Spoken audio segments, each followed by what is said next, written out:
गरुड़ पुराण वैष्णव संप्रदाय से संबंधित एक महापुराण है।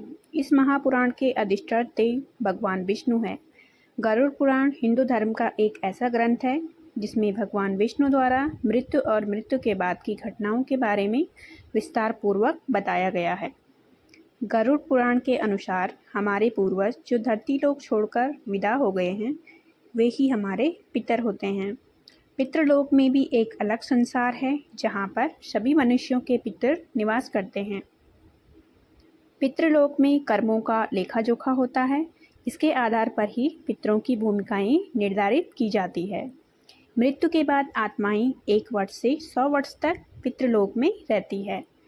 गरुड़ पुराण के अनुसार पितरों को मुक्ति देने से जुड़ा कोई भी कार्य, धार्मिक अनुष्ठान शुभ माना जाता है। पितरों के तर्पण से न केवल पितरों की आत्मा को शांति मिलती है, बल्कि इससे तर्पण करने वाले मनुष्य के जीवन में भी सुख समृद्धि के द्वार खुल जाते हैं।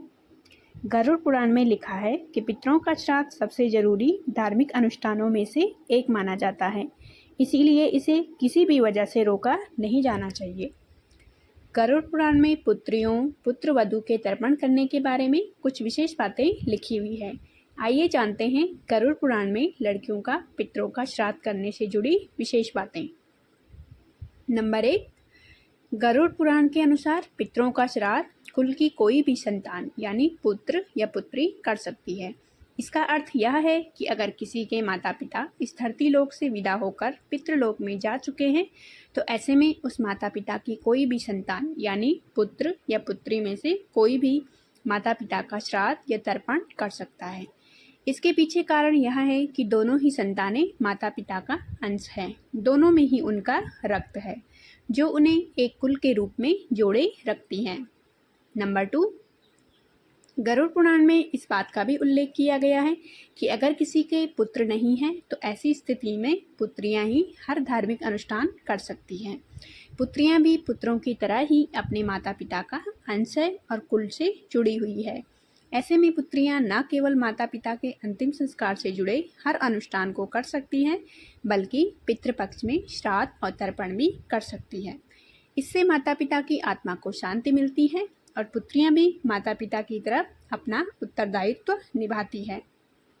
नंबर 3, गरुड़ पुराण के अनुसार अगर किसी घर में केवल पुत्रवधू ही रहती है और स्वर्गवासी हो चुके माता पिता की कोई संतान शेष ना हो, या फिर किसी अन्य कारणवश वे माता पिता का तर्पण ना कर सकते हो, तो इस स्थिति में पुत्रवधू भी पितरों का श्राद्ध और तर्पण कर सकते हैं। रामायण में भी एक ऐसा प्रसंग मिलता है जब माता सीता ने फाल्गु नदी के किनारे अपने ससुर दशरथ जी का पिंडदान किया था। रामायण की कहानी के अनुसार सीता जी ने गाय, तुलसी, ब्राह्मण और कौवे को साक्षी मानकर पूरी विधि विधान के साथ राजा दशरथ का पिंडदान किया था। नंबर 4, कई लोगों के मन में सवाल आता है कि क्या विवाहित हो चुकी पुत्री भी माता पिता, दादा दादी, नाना नानी या अन्य पितरों का तर्पण कर सकती है? तो गरुड़ पुराण में इसका भी उल्लेख मिलता है। विवाहित पुत्रियां भी पितरों का तर्पण कर सकती है, क्योंकि दूसरे कुल में विवाह होने के बाद भी उसका संबंध अपने कुल से जुड़ा हुआ ही रहता है।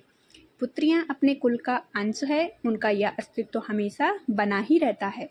ऐसे में पुत्रियों के माता पिता रहे लोगों को परेशान होने की आवश्यकता नहीं है।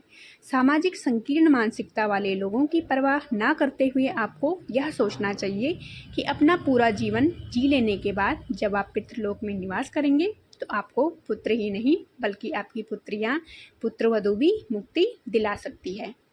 ये थी फ्रेंड आज की वीडियो, जो कि इस सब्जेक्ट पे आधारित थी कि क्या लड़कियों, पुत्रवधू या विवाहित महिलाओं को पिंडदान करना चाहिए या नहीं। तो आज की वीडियो आपको कैसी लगी फ्रेंड, कमेंट में ज़रूर बताइए। वीडियो पसंद आए तो प्लीज़ वीडियो को लाइक, कमेंट एंड शेयर ज़रूर करें। और आज की वीडियो देखने के लिए आप सभी का दिल से धन्यवाद। मिलते हैं आपसे नेक्स्ट वीडियो में नए टॉपिक के साथ। जय श्री कृष्णा दोस्तों।